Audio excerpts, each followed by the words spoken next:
네, 오늘은 출애굽기 17장입니다.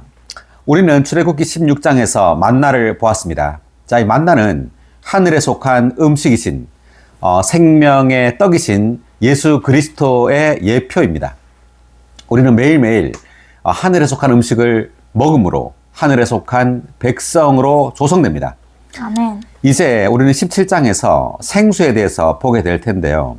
자, 이 생수가 어디에서 오느냐면 하늘에서 오는 게 아니라 이번에는 반석, 즉 큰 돌, 바위에서 이 생수가 나옵니다. 그렇다면 이 깨진 반석에서부터 생수가 흘러나온다는 것이 무엇을 의미하는지 오늘 한번 보도록 하겠습니다. 그리고 먼저 이 성경에서 가장 중요한 계시가 바로 생명입니다. 아멘. 생명, 이 신성한 생명, 하나님의 생명을 말하는 건데 이 하나님의 생명은 매우 비밀합니다. 비밀하다는 말은 역대로 이스라엘 백성부터 시작해서 이 신약에 믿는 이들에 이르기까지 이 영원한 생명이 무엇인지를 알지 못했어요.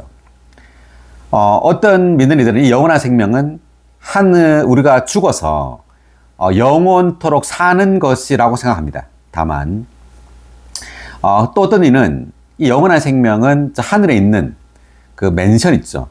맨션, 그 하늘에 속한 맨션이라고 생각합니다. 천당이죠, 천당.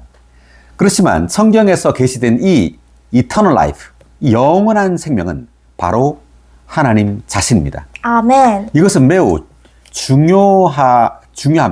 이것을 아는 것은. 영원한 생명이 하나님 자신이라는 것을 아는 것은 매우 중요해요. 하나님께서 주시고자 하는 이 영원한 생명은 바로 하나님 자신인데 이 하나님 자신을 영원한 생명으로 우리에게 주시기 위해서 하나님은 직접 이 땅에 사람이 되어 오신 겁니다. 아멘.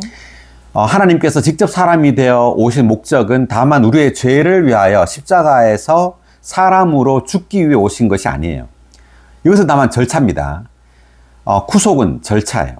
그럼 목표는 뭐냐 하면 죽음으로부터 부활하신 이 그리스도가 바로 생명입니다.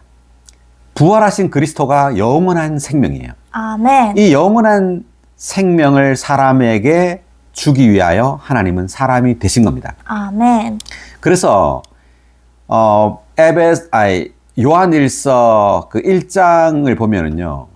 그 태초부터 있던 생명의 말씀에 관하여 이제 말을 한다고 하고 이 생명이 나타났다고 말합니다.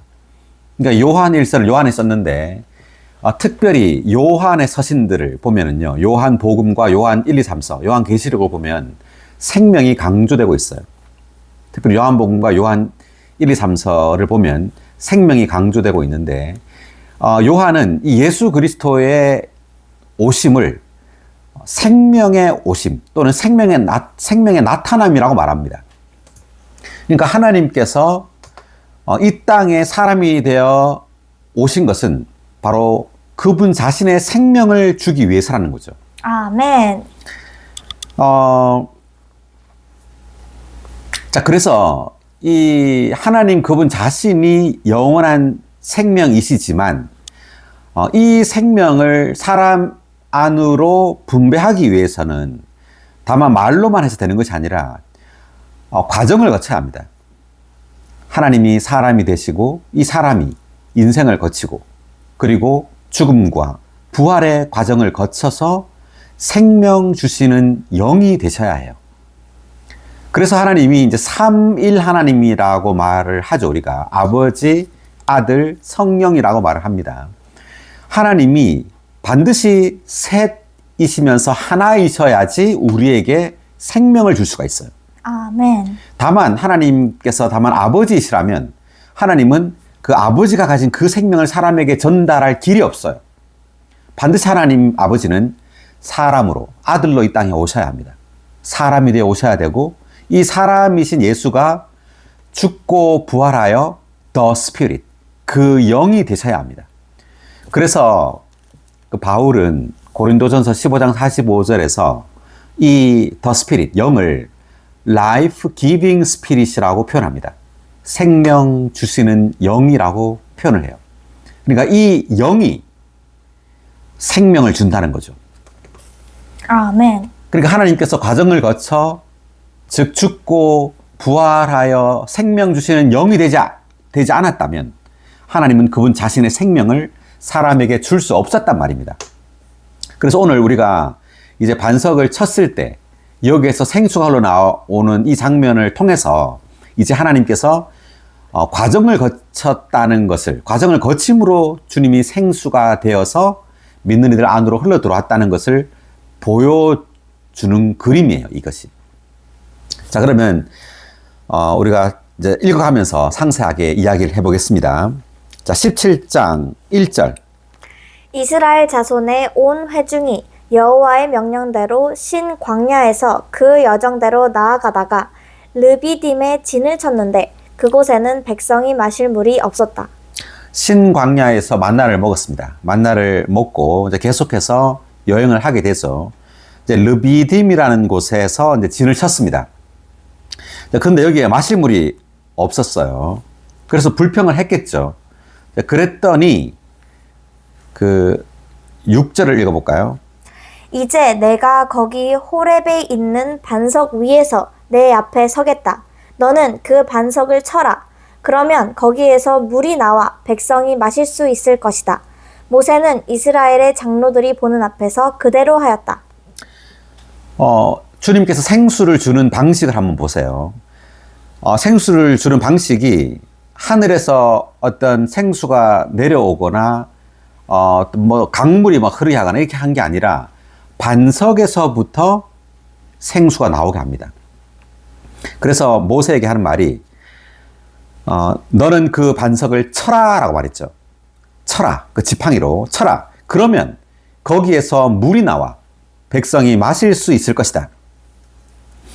그러니까 이 반석은 뭘 의미할까요? 그리스도. 네, 그리스도입니다.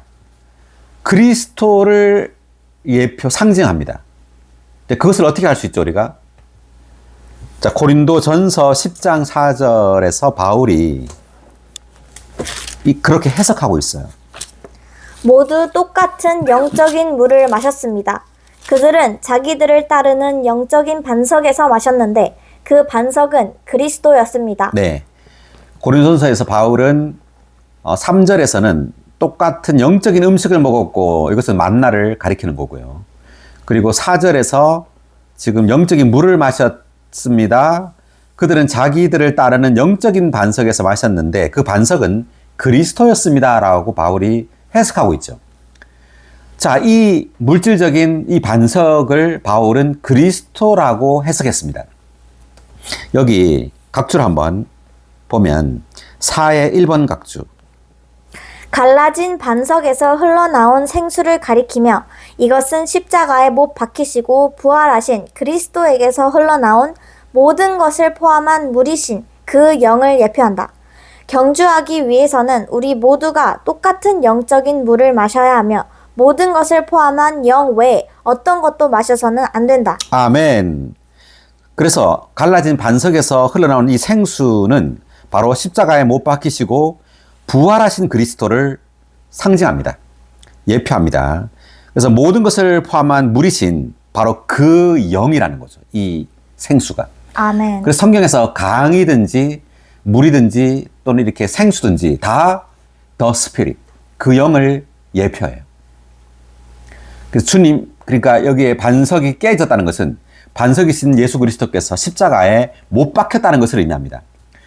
그러니까 주님이 십자가에 못 박히고 부활하심으로 주님은 생수가 되신 거예요. 아멘. 바로 이 생수는 부활하신 그리스도입니다. 부활하신 그리스도가 바로 그 영이에요. 할렐루야. 아멘. 네, 그러므로 반석이 그리스도일 뿐만 아니라 여기에서 나온 물 또한, 이 생수 또한 그리스도입니다. 아멘. 요한 복음. 자, 요한 복음 7장 37절을 보겠습니다.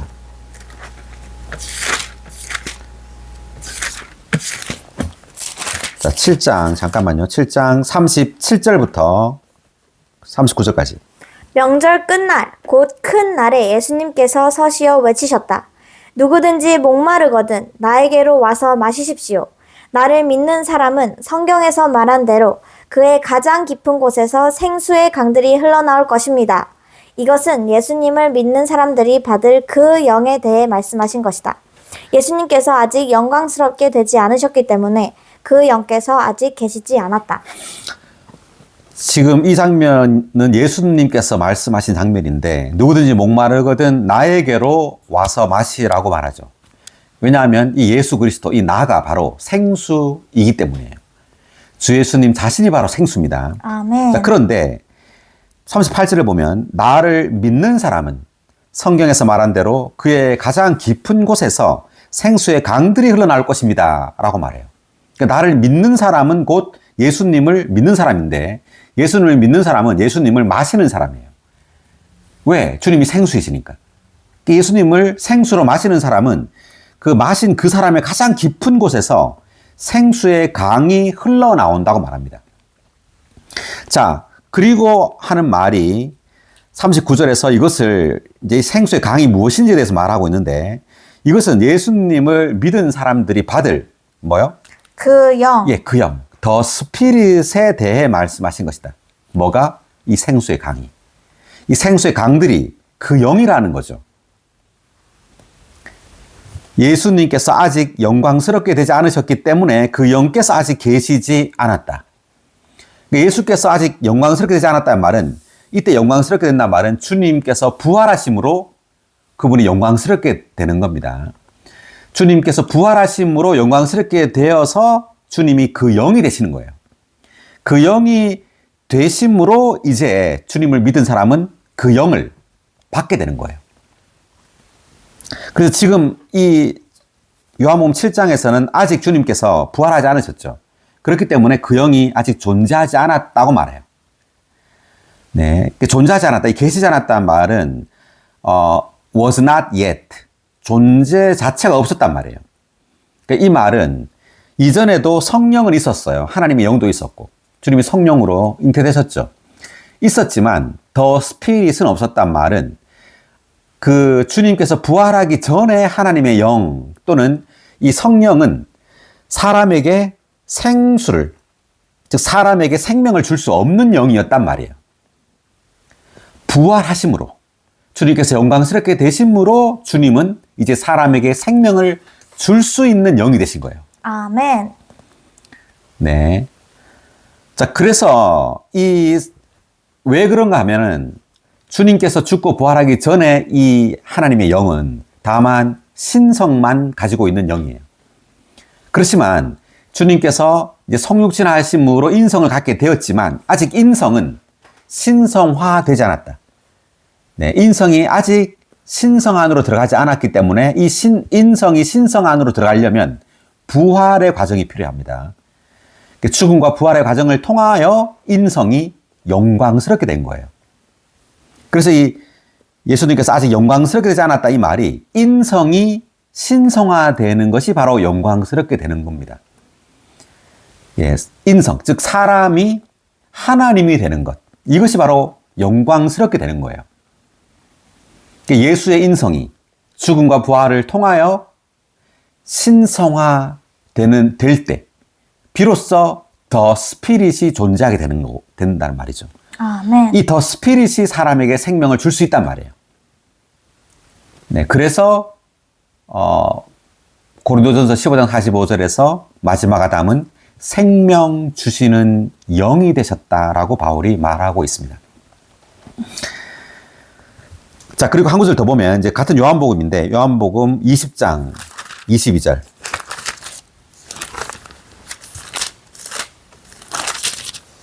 예수님께서 이 말씀을 하신 후 그들 안으로 숨을 불어 넣으시며 말씀하셨다.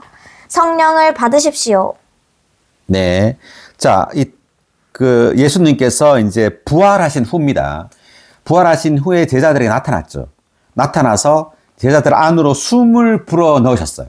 이 숨이 가리키는 것은 생명을 가리킵니다. 주 예수님의 생명이 들어간 거예요. 어떻게 함으로? 성령을 받으십시오. 성령이 들어감으로 생명이 들어간 겁니다. 그때 이때 성령은 바로 더 스피릿이에요. 예, 영광스럽게 되신 예수 그리스도의 영입니다. 이 성령이. 그래서 이 성령이 들어갈 때 제자들은 생명을 얻게 된 거예요. 우리도 마찬가지로 주님을 믿을 때 우리는 주님의 생명, 이 영원한 생명을 얻게 된 겁니다. 아멘. 생수를 마시게 된 거예요. 자, 여기 우리 각주 여기 요한복음 20장 22절에 각주인데 그 쭉 밑에 중간에 보면은 미랄이 땅에 떨어져 보이나요? 네. 네, 읽어볼까요? 미랄이 땅에 떨어져 죽고 땅에서 자라나 새롭고 생생한 또 다른 형태로 변화되듯이 주님은 죽음과 부활을 통해 육체에서 그 영으로 변형되셨다. 네, 미랄이 땅에 떨어져서 이제 죽음으로 다른 형태로 변화되듯이 주님도 죽음과 부활을 통해 이제 육체에서 영으로 변형되신 겁니다. 네, 육체에서 영으로 더 스피릿으로 변형이 되어서 이제 제자들 안으로 들어갔다는 거죠. 그다음 육체 안에서 마지막 아담이신 그분은 죽음과 부활의 과정을 거치시어 생명 주시는 영이 되셨다. 네, 이것은 이제 그러니까 부활을 통해 주 예수님은 또 다른 단계 안으로 들어가신 거예요. 그러니까 하나님이 성육신 하심으로 첫 번째 단계 안으로 들어갔죠.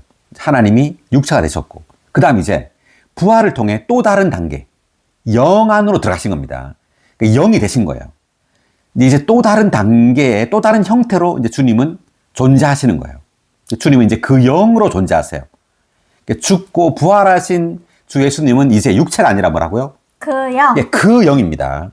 우리는 그 영을 주목해야 돼요. 이제 신약에 사는 우리들은 더 스피릿을 주목해야 합니다. 아멘. 그 더 스피릿을 우리는 접촉하고 더 스피릿을 누려야 돼요. 계속 주님께서 아버지의 체현이시듯이 그 영은 그분의 실제와이시며 실제이시다. 주님께서 제자들 안으로 불어 넣어지신 것은 바로 그 영으로서이다. 주님께서 믿는 이들 안으로 받아들여지시고 그들에게서 생수의 강들로 흘러나오시는 것도 바로 그 영으로서이다. 네. 그러니까 주님께서 이제 제자들 안으로 어떻게 들어가시죠? 육체를 입고 못 들어가시죠. 그 영으로 들어가시는 겁니다. 믿는 이들도 우리가 주 예수님을 믿을 때 주님이 그 영으로 믿는 이들의 영 안으로 들어오시는 거예요. 실질적으로 주님이 들어오시는 겁니다. 더 스피릿으로. 우리는 죽고 난 다음에 영원한 생명을 얻는 게 아니에요. 주님 오실 때 영원한 생명을 얻는 것이 아니라 주님을 믿을 때 그 영이 바로 영원한 생명이에요. 예, The Spirit is eternal life입니다. 아멘. 그래서 우리 믿을 때 영원한 생명을 얻게 돼요. 그것이 바로 그 영이고. 네, 계속 볼까요? 주님께서 죽음과 부활을 거치시어 제자들에게 돌아오셔서 그들의 보혜사로서 그들 안에 들어가시어 거하시기 시작하신 것도 그 영으로서이다. 네. 그래서 다 이제 쭉 하여튼 이제 나오지만 요까지만 읽을게요. 어쨌든 주님께서 이제 믿는 이들 안으로 들어오시는 것은 그 영으로서 들어오시는 겁니다. 아멘. 지금 믿는 이들 안에는 그 영이 있어요. 이 그 영은 바로 영광스럽게 되신 예수 그리스도의 영이에요. 바로 그분 자신입니다. 그분이 우리 안에 생명으로 그 영으로 거하고 계십니다. 아멘. 할렐루야! 할렐루야. 놀라운 일이 발생했습니다. 이제 우리 안에 생명이 있습니다. 아멘. 이 생명은 사람의 생명이 아니라 신성한 생명, 하나님의 생명, 영원한 생명입니다. 아멘. 우리는 이 생명을 매일매일 접촉하고 누려야 합니다. 아멘. 엄청납니다. 자, 다시 돌아와서.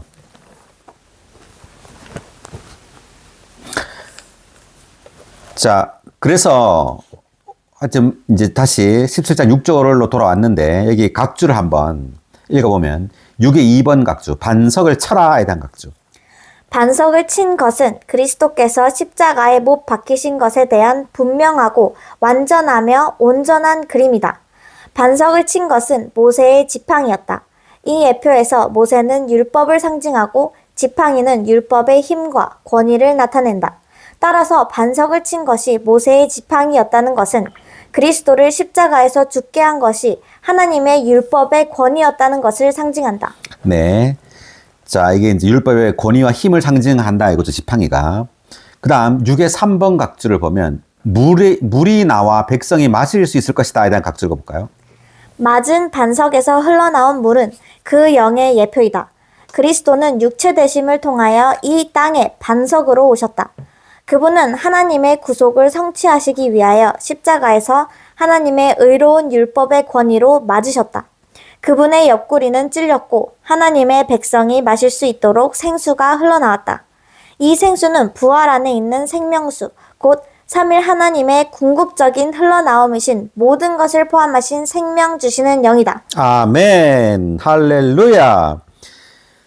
여기 보니까 이제 그분은 하나님의 구속을 성취하시기 위하여 십자가에서 하나님의 의로운 율법의 권위로 맞으셨다라고 나오죠. 이게 무슨 말이냐면 주 예수님께서 십자가에 달리실 때 주님은 죄로서 십자가에 달리신 거예요.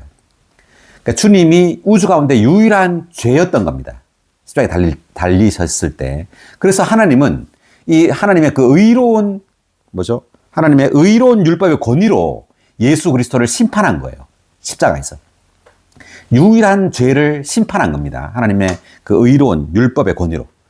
그러므로 우리는 죄 용서함을 받게 된 거죠. 자, 그리고 그분의 옆구리는 찔렸고 언제요? 그 요한복음 19장 34절에 볼까요? 자, 주님 십자가에 달리실 때 군병이 옆구리를 찔렀죠. 19장 34절. 군인들 중 하나가 창으로 그분의 옆구리를 찌르니 즉시 피와 물이 나왔다.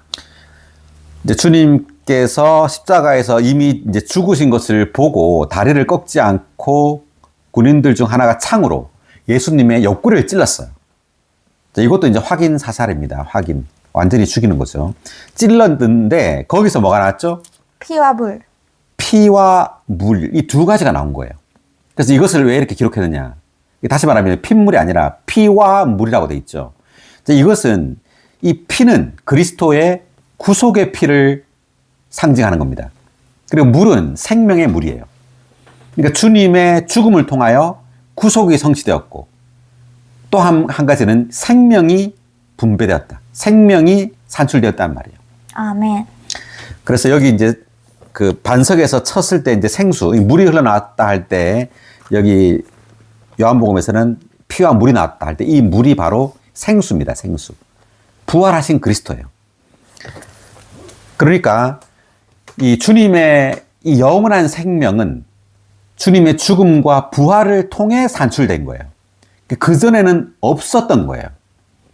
주님이 죽고 부활하기 전에는 영원한 생명이, 그러니까 사람이 받을 수 있는 영원한 생명이 존재하지 않게 되었단 말이죠. 않았단 말이죠.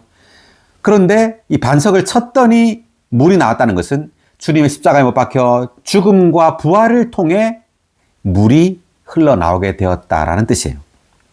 아멘. 할렐루야. 네, 그러므로 하나님께서 우리에게 이 생수, 영원한 생명을 주시기 위해서 이제 하나님은 사람이 되시고 인생을 사시고 죽고 부활함으로 이제 그 영이 되심으로 비로소 사람에게 영원한 생명을 줄 수 있게 되었습니다. 아멘. 할렐루야. 우리는 매일매일 이 영원한 생명을 누립니다. 아멘. 생명, 놀라운데요. 계속해서 한번 읽어보면 이 생수는 각주. 이 생명수의 근원은? 이 생수는 부활 안에 있는. 이 생수 읽었는데. 한 번 더. 이 생수는 부활 안에 있는 생명수, 곧 삼일 하나님의 궁극적인 흘러나옴이신 모든 것을 포함하신 생명 주시는 영이다. 네, 생명 주시는 영이 바로 생수다. 이렇게 말하고 있고 계속. 생명수의 근원은 하나님과 어린 양, 곧 구속하시는 하나님의 보좌이다. 그러므로 생명수는 우리의 생명이 되시기 위하여 흘러나오시는 삼일 하나님이다. 생수의 흐름은 영원부터 보좌에서 시작되어 그리스도의 육체 되심과 인간 생활과 십자가에 못 박히심을 통해 계속되었고 지금은 부활 안에서 계속 흐르며 하나님의 백성에게 신성한 생명의 모든 풍성을 공급하고 있다. 네. 자, 이게 지금 요한계시록 22장 1, 2절이 참고 구절 나오는데 한번 읽어보겠습니다. 요한계시록 22장 마지막 장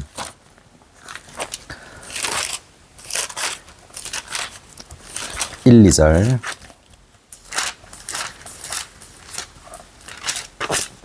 또 그 천사는 나에게 수정처럼 빛나는 생명수의 강을 보여주었습니다. 그 강은 하나님과 어린 양의 보좌에서 흘러나와 그 성의 길 가운데로 흐르고 있었습니다. 자, 이제 새 예루살렘에 대한 이제 장면을 묘사하는데, 천사는 나에게 수정처럼 빛나는 생명수의 강을 보여주었다. 이렇게 나오죠. 이 생명수의 강이 바로 그 영이에요. 더 스피릿입니다. 자, 그런데 이 강은 하나님과 어린 양의 보좌에서 흘러나온다고 말하죠. 왜냐하면 이 강이 바로 그 영, 더 스피릿이에요. 여기 이제 하나님과 어린 양, 이것은 하나님 아버지를 말하고, 어린 양은 예수 그리스도죠. 그러니까 여기 신성한 삼일성이 다 관련되어 있어요. 아버지 하나님과 그 다음에 아들 예수 그리스도 어린 양. 어린 양이 십자가에 못 박혀 죽고 부활함으로 이제 그 영, 강이 흘러나오는 겁니다. 그래서 그 성의 길 한가운데로 흐르고 있죠. 자, 이 성이 바로 우리죠. 그러므로 이 강은 바로 아버지와 아들과 성령 전체의 어떤 완결이라고 할 수 있어요. 완결된 이 영이 새 예루살렘 안으로 영원토록 흐르는 거예요. 아멘. 우리는 영원토록 삼일 하나님을 생명수의 강으로 영원토록 누리는 겁니다. 아멘. 할렐루야! 우리는 영원토록 주님을 찬양하고 주님을 마시고 주님으로 기뻐하고 주님 안에서 평안을 누리고 만족하고 이 모든 것이 바로 이 강으로 인한 겁니다. 더 스피릿, 완결된 이 그 영을 영원토록 누림으로 우리는 이러한 만족과 기쁨과 평안을 영원토록 누리게 될 것입니다. 할렐루야. 할렐루야! 엄청납니다. 새 예루살렘. 자, 그러고요. 다시 돌아와서. 그래서 이 주님께서 그 영이 되시기까지 많은 과정을 거치신 거예요. 우리에게 영원한 생명을 주시기까지 주님은 먼저 사람이 되어 이 땅에 오시고 성육신 되어 오시고 또 인생을 사시고 죽고 부활하는 과정을 거쳐서 비로소 영원한 생명으로 믿는 이들 안으로 들어오시게 된 거예요. 아멘. 정말 너무나 주님께 감사하고 또 주님을 또 찬양합니다. 아멘. 이러한 과정을 인하여. 그래서 이러한 모든 과정을 딱 축약해서 간단한 그림으로 보여주는 것이 바로 반석을 치는 거예요. 반석을 쳤다라는 것이 예수 그리스도의 죽음을 말하는 거죠. 성육신과 그리고 죽음을 말하고 있고 또 물이 나왔다는 것은 부활을 말하는 거죠. 이러한 과정을 통해 이제 백성이, 즉 믿는 이들이 삼일 하나님을 생수로 마실 수 있게 된 겁니다. 아멘. 놀랍습니다.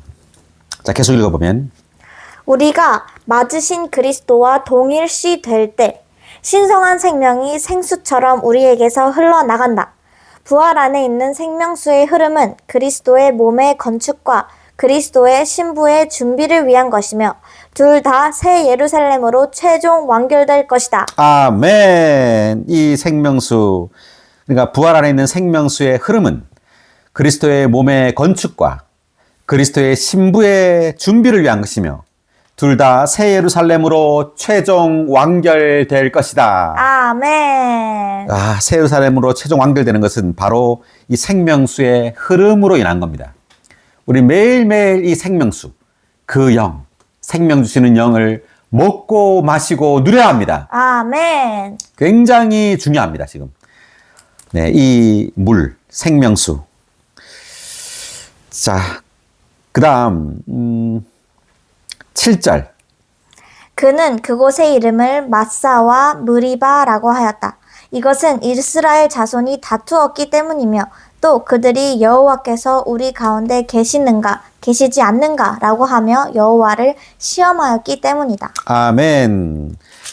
자, 뭐 그렇고요. 이제 8절로 넘어가겠습니다. 8절로 넘어가면 이제 아말렉과의 싸움이 납니다. 자, 아말렉은 육체를 상징해요. 우리의 육체입니다. 우리의 육체는 사탄과 하나 되어 있죠. 네, 우리의 육체와의 이제 싸움인데, 우리의 육체는 주님이 오셔서 우리의 육체가 영광의 몸으로 변형될 때까지는 육체는 여전히 우리에게 남아 있어요. 우리의 몸이 변형되기 전까지는. 그래서 우리는 주님 오실 때까지 계속해서 이 육체와의 싸움을 해야 합니다. 아멘. 네. 자, 그래서 이 싸움이 어떻게 진행되는지 한번 보겠습니다. 8절. 그때 아말렉이 와서 르비딤에 있는 이스라엘과 싸웠다. 네. 아말렉이 왔는데, 아말렉은 에서의 후손이에요. 그러니까 야곱과 에서가 나오죠. 이제 이삭의 아들이 야곱과 에서인데, 에서가 형이고 야곱이 이제 동생이잖아요. 이제 에서의 후손 중에 이제 아말렉이 나옵니다. 자, 이 아말렉에 대한 각주를 보겠습니다. 8의 1번. 호전적이라는 뜻이다. 이 아말렉은 타락한 옛사람의 총체인 육체의 예표이다. 네. 그러니까 아말렉이란 말의 뜻이 호전적이란 말은 싸움하기를 좋아한다라는 뜻이에요. 호전적이다, 이 말은. 그래서 아말렉은 타락한 옛사람의 총체인 육체의 예표다, 이렇게 말합니다. 아말렉이. 그래서 우리의 육체를 말하는 거예요. 우리의 육체. 자, 우리가 어떻게 우리의 육체와 싸우는가? 자, 계속. 아말렉과 이스라엘의 싸움은 믿는 이들 안에 있는 육체와 그 영의 다툼을 묘사한다. 아말렉은 야곱의 쌍둥이 형인 에서의 후손이었다. 이것은 육체가 야곱으로 상징되는 우리의 거듭난 존재와 매우 가깝다는 것을 가리킨다. 에서가 먼저 태어났고 그 다음에 야곱이 태어났는데 이것은 육체가 첫사람, 곧 옛사람에 속한다는 것을 가리킨다. 네. 이제 야곱의 에서의 후손이라고 하죠. 아말렉이. 자, 그리고 또 하나 싸웠다에 대한 각주도 마저 읽어보겠습니다. 8의 2번 각주. 아말렉은 이스라엘 자손이 좋은 땅으로 가는 길에서 부딪힌 첫 번째 원수였다. 이것은 우리의 육체가 우리의 모든 원수의 우두머리라는 것을 가리킨다. 육체와 죄와 세상과 사탄은 모두 연결되어 있는데 그 가운데 믿는 이들과 맞서 싸우는 일에 가장 먼저 나서는 것이 육체이다. 네. 그러니까 육체는 죄, 세상, 사탄과 다 하나예요. 그래서 우리 육체 안에 사탄이 있죠. 사탄이 곧 죄고, 그리고 세상과 연관되어 있고. 자, 그럼 계속 읽어보면. 우리의 체험을 보면 육체가 죽음을 당할 때 세상은 우리를 붙들지 못하고 죄는 우리 안에서 운행하지 못하며 사탄은 무력하게 되어 우리에게 영향을 미치지 못한다. 아말렉이 하나님의 백성을 공격한 목적은 그들이 좋은 땅으로 들어가는 것을 좌절시키려는 것이었다. 마찬가지로 사탄이 우리의 육체를 부추겨 우리 자신과 맞서 싸우게 하는 목표는 우리를 우리의 좋은 땅이신 모든 것을 포함하신 그리스도에 대한 완전한 누림안으로 들어가지 못하게 하는 것이다. 이스라엘 백성들은 지금 가나안 땅을 향하여 여행하고 있습니다. 이것을 이제 방해하는 것이 우리의 육체라는 거죠. 그래서 우리는 우리의 육체와 싸워서 반드시 이겨야 하는데 이 육체와의 싸움을 누가 하느냐면 우리의 영 안에 있는 그 영이 해요. 근데 이 그 영이 스스로 싸우는 것이 아니라 우리와 협력을 합니다. 우리가 반드시 그 영과 협력해야 돼요.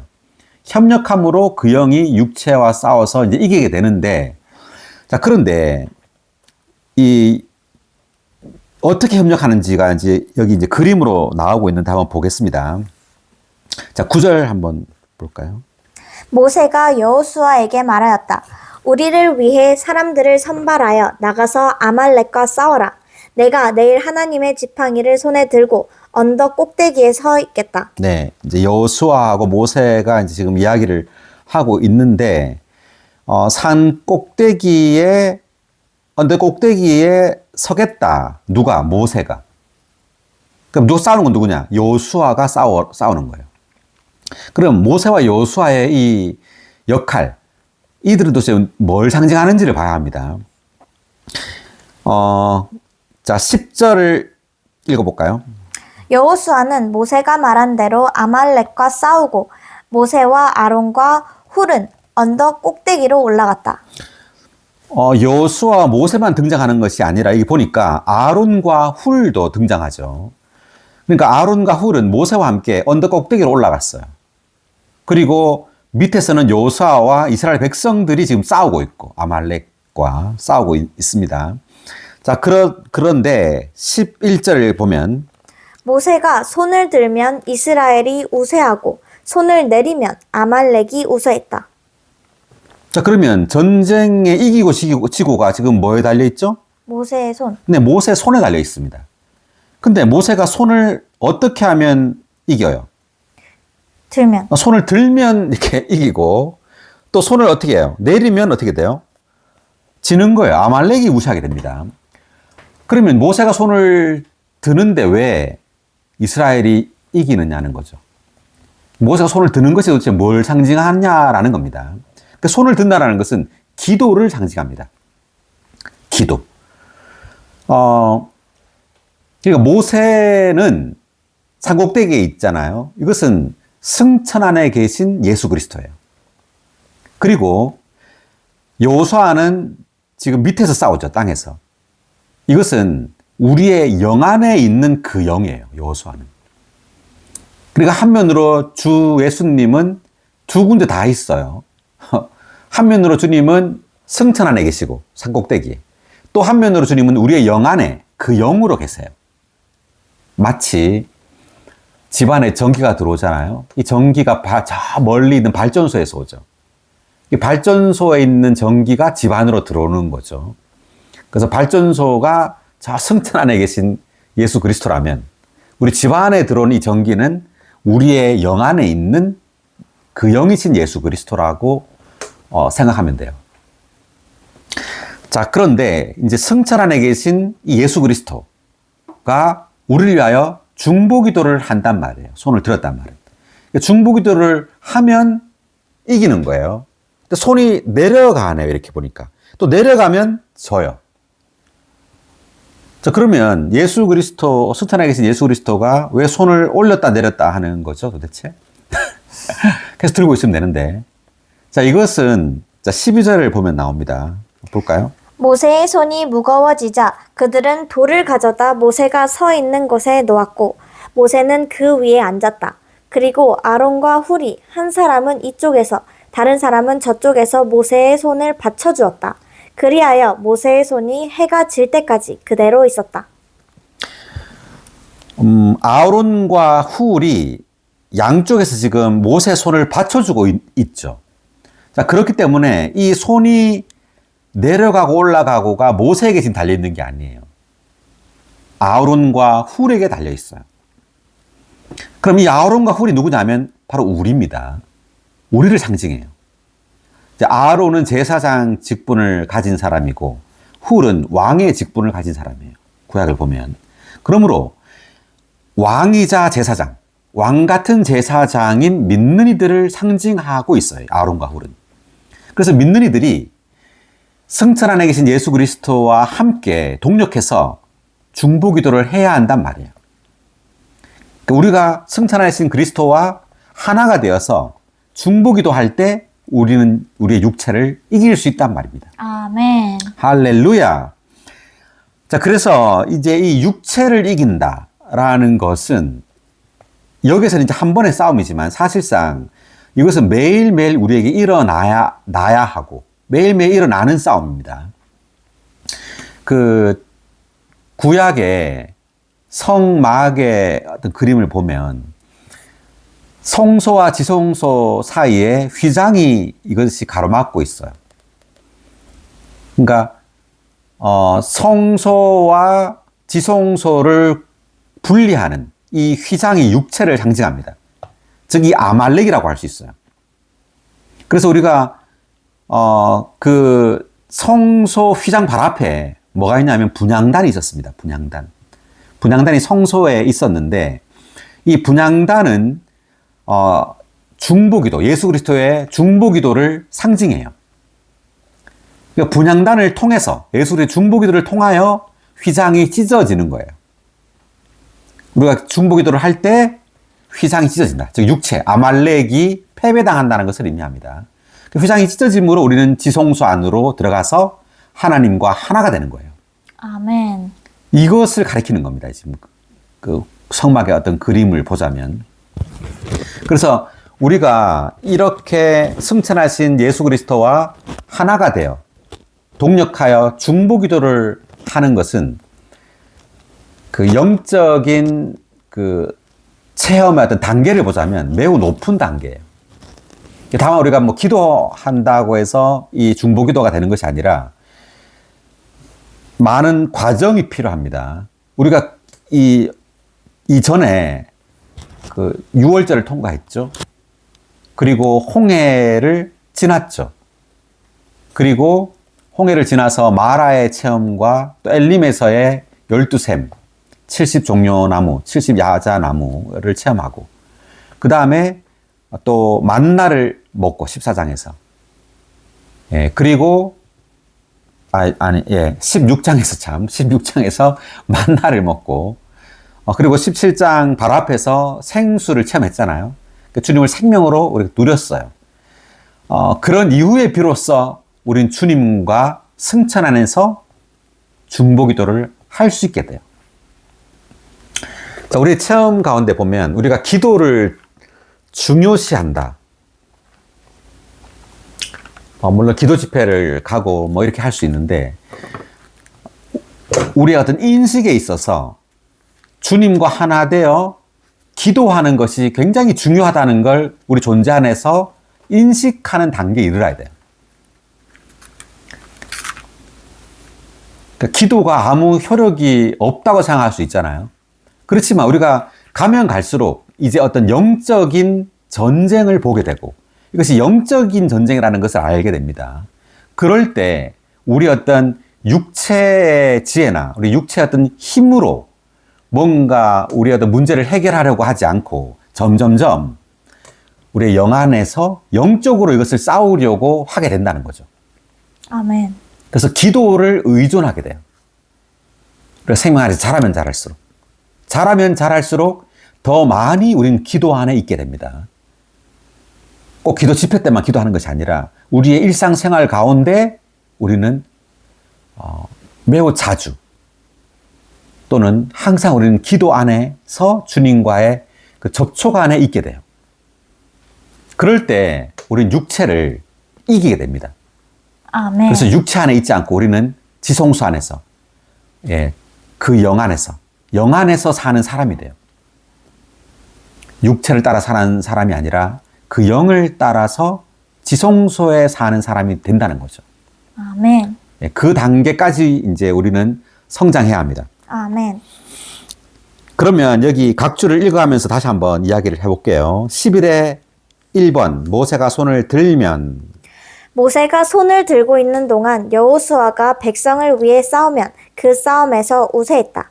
산 꼭대기에서 손을 든 모세는 하늘들에서 중보기도 하시는 승천하신 그리스도의 예표이며 여호수아는 내주하시는 영으로서 육체와 맞서 싸우시는 그리스도의 예표이다. 여기 나오죠. 모세는 하늘에서 중보기도 하시는 승천하신 그리스도의 예표, 그리고 여호수아는 내주하시는 영이다. 이렇게 나오죠. 자, 여기서 중보기도에 대한 성경 말씀을 신약에서 두 구절을 보겠습니다. 로마서 8장 34절.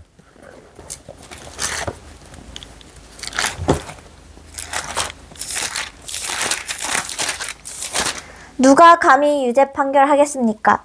우리를 위하여 죽으셨을 뿐 아니라 살아나셨고 지금은 하나님 오른편에 계시며 또한 우리를 위하여 중보기도 하시는 분은 그리스도 예수님이십니다. 네. 지금은 하나님 오른편에 계시며 라고 나오죠. 또한 우리를 위하여 중보기도 하시는 분은 그리스도 예수님이십니다 라고 말합니다. 그리고 35절 보니까 누가 우리를 그리스도의 사랑에서 끊겠습니까? 라고 나오죠. 이 말은 그리스도의 이 중보기도가 그리스도의 사랑으로부터 나오는 거예요. 우리를 사랑함으로 주님은 승천 안에서 중보기도 하고 있어요. 결국 어떻게 만들려고 우리를 영광스럽게 하려고. 아멘. 여기 그 8장 30절 한번 볼까요?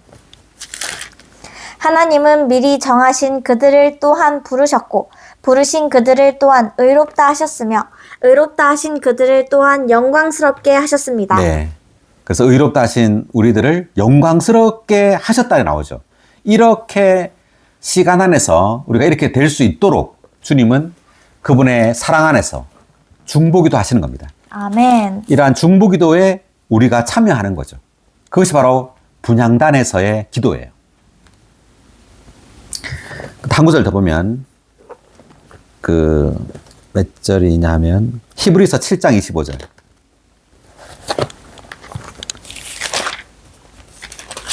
그러므로 그분은 자신을 통하여 하나님께 나아오는 사람들을 철저히 구원하실 수 있으십니다.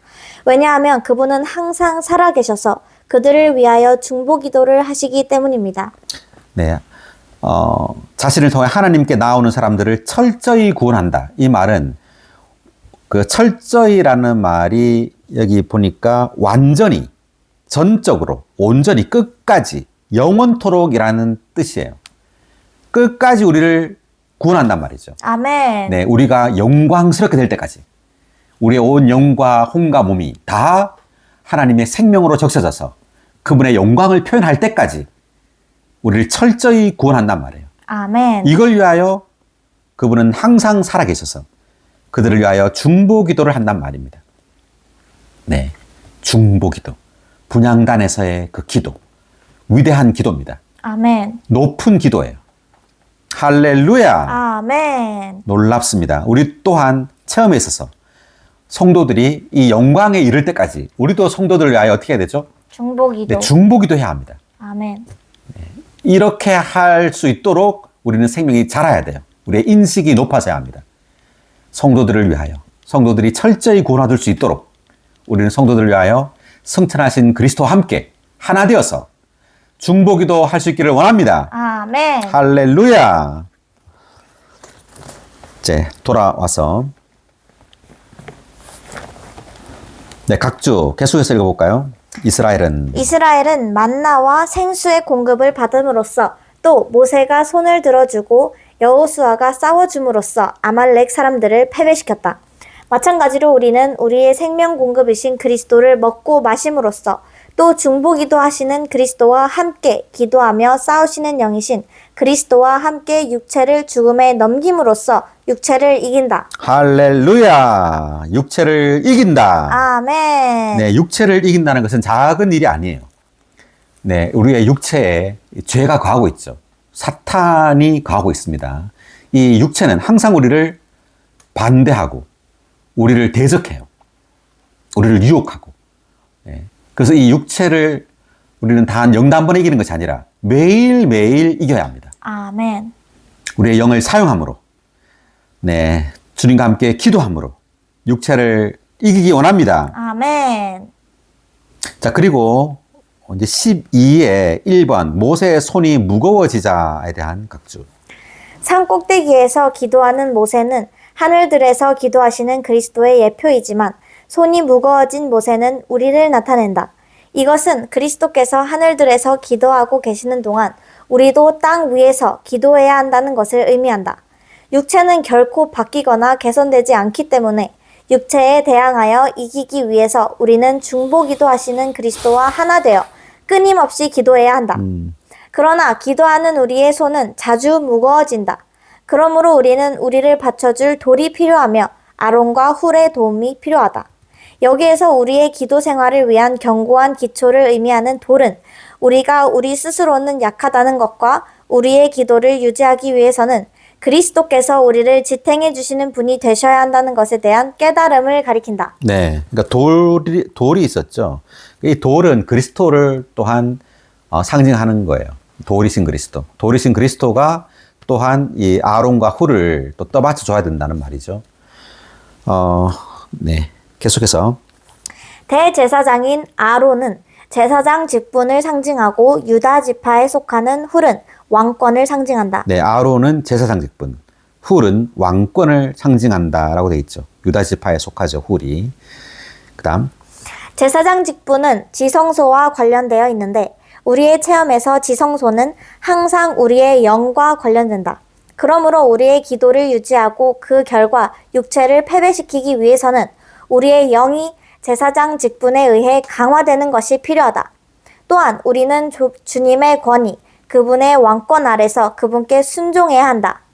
더욱이 훌은 성막의 건축과 관련되어 있는데 출애굽기가 지향하는 목표는 바로 성막의 건축이다. 이것은 우리가 교회의 건축을 우리의 기도의 목표로 삼아야 한다는 것을 가리킨다. 네. 그 아론은 제사장 직분, 그리고 훌은 왕권을 상징한다. 그래서 우리는 제사장 직분으로서 우리의 영을 사용하고 강화될 필요가 있고, 또 우리는 왕의 직분으로서 또 왕권 아래서 주님의 그 다스림 아래 순종해야 한다는 거죠. 아멘. 그럴 때 우리의 팔이 내려가지 않고 계속해서 모세 팔을 들어 올릴 수 있다. 즉 계속해서 주님과 함께 이렇게 중보 기도를 할 수 있단 말이에요. 자, 그다음 네, 13절 계속 읽을까요? 여호수아가 아말렉과 그 백성을 칼날로 무찔렀다. 네, 무찔렀죠. 그다음 여호와께서 모세에게 말씀하셨다. 이것을 책에 기록하여 기념이 되게 하고 여호수아에게 낭독해 주어라. 내가 하늘 아래에서 아말렉에 대한 기억을 완전히 없애버리겠다. 네, 아말렉에 대한 기억을 완전히 없애버리겠다. 그러니까 육체는 조금도 개선될 여지가 없어요. 그러니까 육체에서 나온 그 어떤 것도 하나님은 받아들이지 않아요. 선한 것이든 악한 것이든 다 육체예요. 그래서 볼까요? 사무엘상을 한번 보면 15장.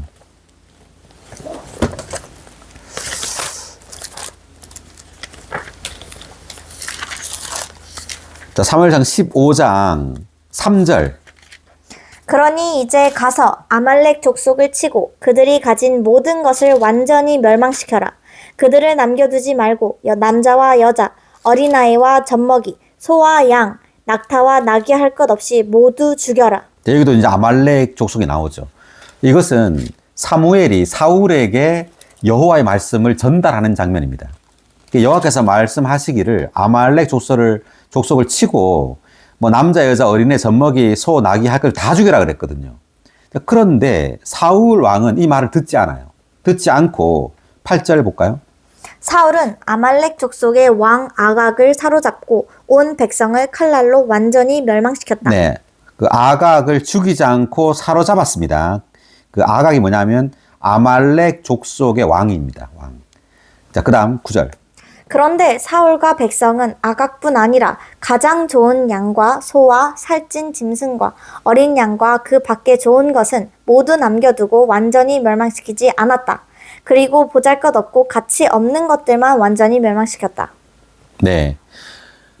그러니까 사울은 아말렉 족속을 치긴 쳤어요. 쳤는데 안 좋은 것들, 보잘것없는 것들은 다 멸망시켰습니다. 그런데 사울이 보기에 좋은 것들 있잖아요. 좋은 양, 소, 짐승 이런 것들은 남겨뒀어요. 그리고 아말렉 족속의 왕인 아각도 살려줬습니다. 자, 이것 때문에 지금 사무엘이 사울한테 책망을 해요. 22절 볼까요? 사무엘이 대답하였다. 여호와께서 그분의 음성을 청종하는 것보다 번제물과 희생제물을 기뻐하십니까? 그러니까 여호와께서 그분의 음성을 청종하는 것보다, 그러니까 여호와께서 말한 대로 해야 된단 말이죠. 그런데 사울은 여호와 하나님께 드릴 좋은 것들을 번제물과 희생제물로 드리려고 남겨뒀다 이렇게 말한 거예요. 하나님은 그것을 기뻐하지 않는다 이렇게 말하는 거죠. 그다음 보십시오. 순종하는 것이 희생제물보다 낫고 귀를 기울이는 것이 순양의 기름보다 낫습니다. 네. 그러니까 하나님께 순종하는 것이 하나님을 위하여 무언가를 드리는 것보다, 희생제물을 드리는 것보다 낫다는 거예요. 그리고 여호와께 귀를 기울이는 것이 순양의 기름보다 낫다. 즉 우리가 하나님께 드리는 좋은 것, 좋은 어떤 제물보다 낫다고 이렇게 말하죠. 아멘. 네. 그래서 결국 어떻게 되냐면 23절 계속 읽어보면 거역하는 것은 점을 치는 죄와 같고 고집을 피우는 것은 우상 숭배와 드라빔과 같습니다. 왕이 여호와의 말씀을 거절하셨으므로 그분도 왕을 거절하시어 더 이상 왕이 되지 못하게 하셨습니다. 네, 이것 때문에 이제 사울은 왕의 자리에서 내려오게 되고 죽게 되죠. 그리고 그 다음 왕이 이제 다윗이 이제 왕이 됩니다. 여기서 우리가 봐야 될 것은 좋은 곳을 남겨뒀다 하는 게 겉으로 볼 땐 좋아 보여요. 여호와께 드리려고 남겨둔 거니까. 그렇지만 하나님께서 볼 때 이것은 악한 거예요. 그러니까 우리의 체험 가운데 보자면 우리의 좋은 어떤 성격, 사랑, 겸손, 온유, 선함 이런 게 있잖아요. 이런 것으로 우리 성도들을 대할 수 있겠죠. 이런 것으로 봉사할 수 있어요. 그렇지만 하나님 볼 때 이것은 다 뭐예요? 육체라는 거예요. 우리는 반드시 그리스도의 사랑과 그리스도의 겸손과 그리스도의 인내와 그리스도의 열심으로 주님을 향하여 봉사하고 지체들을 섬겨야지 나의 열심, 나의 겸손, 나의 미덕으로 지체들이나 하나님을 섬겨서는 안 된단 말이에요. 아멘. 네, 왜냐하면 이것은 다 육체에서 나온 것이고 실질적으로 그 본질은 다 악한 거예요. 나를 신뢰하는 거예요. 나의 어떤 장점, 나의 지혜, 나의 이런 미덕을 소중히 여기고 있는 거예요. 하나님 볼 때는 다 이것이 육체, 죄로 가득한 거예요. 이것이. 그래서 우리는 절대로 우리의 나쁜 것뿐만 아니라 우리의 선한 것조차도 우리는 미워해야 돼요. 아멘. 그럴 때 우리는 주님을 의지하고 영을 사용하게 돼요. 그렇지 않으면 이 사람은 영을 사용 안 합니다. 그냥 자신의 어떤 똑똑함을 따라서 뭔가를 봉사하고 자신의 어떤 지식을 따라서 성도들을 목양하려고 하지 주님을 의지하지 않게 돼요. 그러면 생명이 흘러나가지 않는 거예요. 주님이 표현되지 않는 겁니다. 자신이 표현되고 자신이 자랑이 되는 거예요. 이것이 교회에 큰 문제를 일으켜요. 사람들이 자기를 따르게 되겠죠. 또 그걸 좋아하게 되고 어떤 지위를 가지게 되고 그래서 사실상 이렇게 좋은 것을 남겨둔 이유는 뭐냐면 사울이 자신의 야심 때문에 그런 겁니다. 자신의 야심으로 인하여 이 모든 것들을 남겨둔 거예요. 그 근원을 우리가 쫓아간다면. 그래서 우리가 교회 생활을 하면서 우리 자신의 어떤 미덕이나 우리 자신의 열심을 가지고 이렇게 막 봉사를 하거나 이런 사람들을 보면요. 야심이 있다는 걸 알게 돼요. 예, 다른 성도들보다 높아지려고 한다거나 나를 드러내려고 한다거나 자랑한다거나 이런 것들이 반드시 거기에 있어요.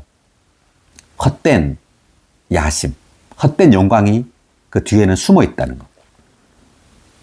그래서 9의 1번 각주 사무엘 기상 볼까요? 사울과 백성이 가장 좋은 것들을 남겨두고 완전히 멸망시키지 않은 것은 체험에서 볼 때 우리가 우리의 육체, 곧 타고난 생명의 좋은 방면들을 귀하게 여기고 그것들을 끝내기 원하지 않는다는 사실을 묘사한다. 네, 타고난 생명의 좋은 방면들을 귀하게 여기는 거예요. 타고난 생명의 좋은 방면들. 우리가 좋은 방면들이 있겠죠. 우리 미덕도 그렇고 아까 말했지만 또는 우리의 어떤 학식, 학력, 또 교회 안에서의 지위, 이런 것들도 귀하게 여기고, 네. 타고난 사람의 장점들, 이러한 것들이, 다 육체입니다, 육체. 이러한 것들을 귀히 여기면 안 돼요. 또 그런 사람을 성도들은 또 높이죠. 뭔가 잘난 사람, 교회 안에서 뭔가 봉사자거나 뭔가 이렇게 잘나 보이는 사람들을 또 높여요. 어떤 지위를 가진 사람을. 이것 또한 육체예요. 그것이 교회의 건축을 무너뜨리는 겁니다. 우리는 반드시 동일한 사랑으로 모든 성도들을 대해야 돼요. 아멘. 동일하지 않다. 만약에 그 사랑이. 그러면 이것은 육체에 속한 겁니다. 자, 그 다음 계속 읽어보면. 우리가 하나님의 은혜를 떠나서 하는 일과 그분을 의지하지 않거나 신뢰하지 않고 하는 일이 하는 일은 무엇이든지 육체에 속한 일이다. 육체의 모든 방면은 선한 방면이든 악한 방면이든 관계없이 은혜와 하나님의 왕권과 대립되며 우리가 그리스도를 누리지 못하게 한다. 그러므로 우리는 육체의 모든 방면을 반드시 미워해야 하고 육체를 끝내는 일에 절대적이어야 한다. 자, 쉽지가 않죠. 육체의 선한 방면을 구분한다는 것. 선한 방면이 이 하나님과 반대된다는 것을 보는 것이 쉽지가 않습니다. 악한 것을 보는 건 쉽죠. 그렇지만 선한 것까지도 육체에 속했다라는 것을 보는 것은 생명이 자라야 돼요. 그렇지 않으면 못 봅니다. 그래서 뭐 예를 들어서 성경에 대한 지식이 많거나 유창하거나 말씀을 잘 전한다거나 이러한 것들이 다 외적인 거예요. 이러한 것들로 인해서 성도들이 그 사람을 높이게 되죠. 이런 것이 이제 교회의 문제를 가지고 와요. 그러니까 좋고 선한 것, 이러한 것들이 육체에 속했다는 것을 우리가 볼 수 있어야 합니다. 아멘. 그럴 때 우리는 그것을 이제 미워하게 되죠. 미워하게 되고, 우리는 이제 우리의 영을 정말 사용하게 되고, 정말 생명을 접촉하게 되고, 주님을 참으로 의지하게 됩니다. 아멘. 자신을 의지하지 않고. 다시 돌아와서 긴 말을 했는데, 그 다음 15절 읽어볼까요? 출애굽기. 모세가 제단을 쌓고 그곳의 이름을 여호와니시라고 하였는데 여호와 니시. 자, 여호와 니시의 뜻이 뭐죠? 각주를 볼까요? 여호와는 나의 깃발이라는 뜻이다. 모세가 쌓고 나서 이름을 붙인 제단은 육체에 대한 우리의 승리를 기념하는 십자가를 상징한다. 우리는 십자가를 통하여 주님을 우리의 깃발, 우리의 승리로 누린다. 그러니까 제단을 쌓고 그곳의 이름을 여호와 니시라고 했잖아요. 그러니까 제단은 십자가입니다. 자, 우리는 반드시 우리 자신을 십자가에 못 박아야 돼요. 아멘. 예. 그러니까 우리가 육체에 속했다는 걸 알아야 된단 말이죠. 예, 우리 자신을 의지하지 않는 것이에요, 제단은. 그럴 때 여호와 니시, 여호와는 나의 깃발, 여호와를 우리의 승리로 취하고 누린단 말이에요. 아멘. 네, 여호와 그분 자신이 우리의 승리고 그분이 우리의 깃발입니다. 아멘. 그다음 16절. 이것은 그가 손 하나가 여호와의 보좌를 거슬러 일어났다. 여호와께서 대대로 아말렉과 싸우실 것이다 라고 말하였기 때문이다. 각주 읽어볼까요? 16일 1번. 아말렉은 하나님의 보좌를 거스르는 손이었는데 이것은 육체가 하나님께 반역적이라는 것과 육체가 하나님의 보좌, 곧 하나님의 통치적인 행정을 거스른다는 것을 상징한다. 육체의 각 방면은 선하든 악하든 하나님의 권위를 대적하는 원수이다. 그러므로 하나님은 육체가 없어질 때까지 육체와 지속적으로 싸우시겠다는 뜻을 정하셨다. 네. 그러니까 육체의 각 방면은 선하든 악하든 하나님의 권위를 대적하는 원수다 이렇게 나왔죠. 그래서 16절에 보면 손 하나가 여호와의 보좌를 거슬러 일어났다 이렇게 나옵니다. 이때 손 하나가 바로 아말렉, 육체를 말하는 겁니다. 그러니까 육체는 하나님의 보좌, 곧 하나님의 통치적인 행정을 거스른다 이렇게 나오죠. 육체가. 그래서 우리가 교회 생활 가운데서도 우리가 육체인 이 아말렉을 처리하지 않으면 이것이 하나님의 어떤 통치, 이 보좌를 거스르게 돼요. 그 사람이 어떤 교회에 어떤 봉사를 한다 할지라도, 열심히 봉사를 한다 할지라도 그의 육체가 처리되지 않았다면 그가 봉사를 하면 할수록 이것이 하나님의 어떤 행정을 더 어떻게 된단 말이에요? 더 거스른단 말이에요. 봉사를 열심히 한다고 좋은 것이 아니라, 하나님의 일을 열심히 한다고 좋은 것이 아니라 반드시 우리의 육체가 처리받아야 됩니다. 아멘. 처리받기 위해서는 구분할 줄 알아야죠. 이것이 육체인지 아닌지, 네, 이것이 나로부터 나온 것인지. 그렇지만 많은 사람들은 이것이 선한지 악한지, 영적인 것인지 영적인 것이 아닌지로 구분을 하죠. 많은 사람은. 그렇지만 우리는 그래서는 안 되고, 우리는 반드시 이것이 육체인가 아니면 그 영, 우리 영 안에 있는 그 영이 한 것인가를 따라서 이것을 판단해야 합니다. 아멘. 할렐루야. 자, 오늘 출애굽기 17장을 했습니다. 다음 시간에 18장을 하겠습니다. 수고하셨습니다.